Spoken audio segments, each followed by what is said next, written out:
राज ठाकरे आणि उद्धव ठाकरे यांची आज अखेर युती जाहीर करण्यात आली. आज मुंबईमध्ये घेण्यात आलेल्या पत्रकार परिषदेमध्ये ही युती जाहीर करण्यात आली.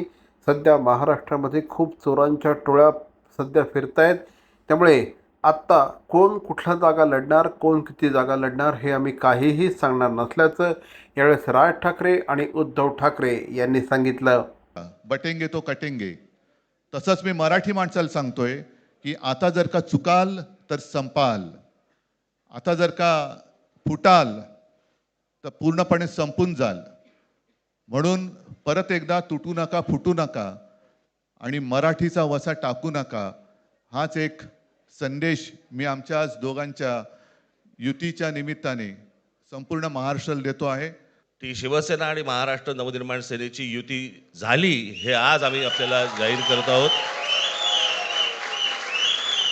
राज ठाकरे हे शिवसेनेतनं बाहेर पडले आणि त्यानंतर सातत्याने एक वर्ग हे दोनही भाऊ एकत्र यावेत यासाठी प्रयत्नशील होते. किंबहुना त्यांचं मनामध्ये सातत्याने हेच वाटत होतं की राज ठाकरे आणि उद्धव ठाकरे एकत्र यावेत.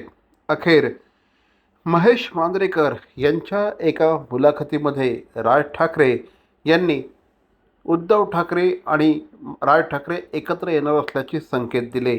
त्यानंतर या दोन्ही भावांच्या गाठीभेटी सुरू झाली. वरळीमध्ये दोघांचा एकत्र मेळावा देखील झाला. मराठी माणसाच्या हितासाठी एक मोर्चा देखील निघाला आणि त्यानंतर हे दोघं भाऊ एकत्र येणार आणि महाराष्ट्र नवनिर्माण सेना आणि शिवसेना एकत्रितरित्या मुंबई महापालिकेच्या निवडणुकीला सामोरं जाणार हे स्पष्ट होऊ लागलं होतं.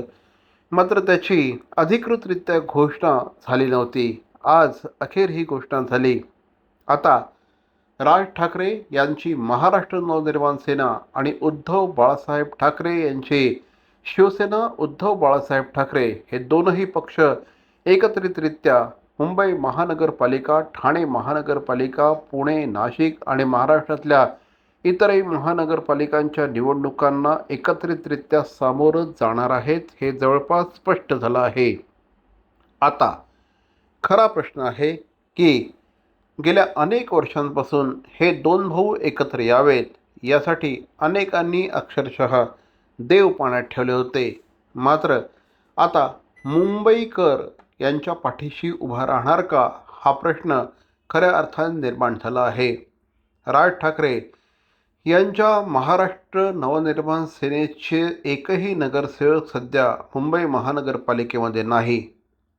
दुसरीकडे शिवसेना, उद्धव बाळासाहेब ठाकरे पक्षाची ताकद देखील अतिशय क्षीण झाली आहे.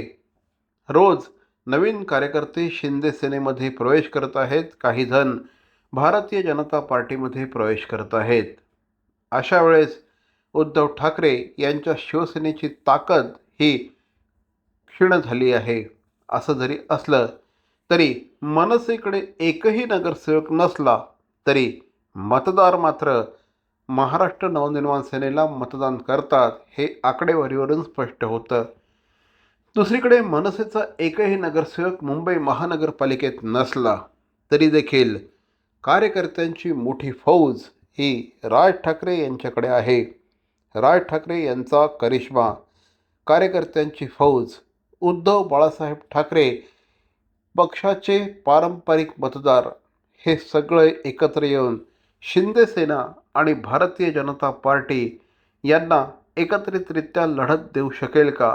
पुन्हा एकदा मुंबई महानगरपालिकेवर शिवसेनेचा म्हणजे उद्धव बाळासाहेब ठाकरे गटाचा झेंडा फडकणार का?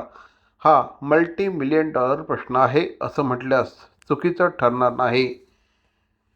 नुकत्याच झालेल्या विधानसभेच्या निवडणुका, ज्याला आत्ता 1 वर्ष पूर्ण होत आहे, त्यानंतर झालेल्या जिल्हा परिषदेच्या निवडणुका, या दोनही निवडणुकांमध्ये भारतीय जनता पार्टी आणि शिंदे सेना यांनी आपापली ताकद राज्याला दाखवून दिलेली आहे. मात्र जिल्हा परिषदेच्या निवडणुका वेगळ्या असतात. आता खरी लढत आहे ती मुंबई महानगरपालिकेची. मुंबई महानगरपालिकेमध्ये उद्धव बाळासाहेब ठाकरे आणि राज ठाकरे एकत्र येऊन करिश्मा दाखवू शकतात का हे बघणं अतिशय औत्सुक्याचं असणार आहे. किंबहुना या दोनही बंधूंसाठी ही निवडणूक अस्तित्वाची लढाई आहे असं म्हटल्यास चुकीचं ठरणार नाही. भवानी ज्वेलर्स ठाणे, पारंपरिक आणि आधुनिक दागिन्यांचा अप्रतिम संगम. प्रत्येक स्त्रीची पहिली पसंती भवानी ज्वेलर्स ठाणे. नक्की भेट द्या.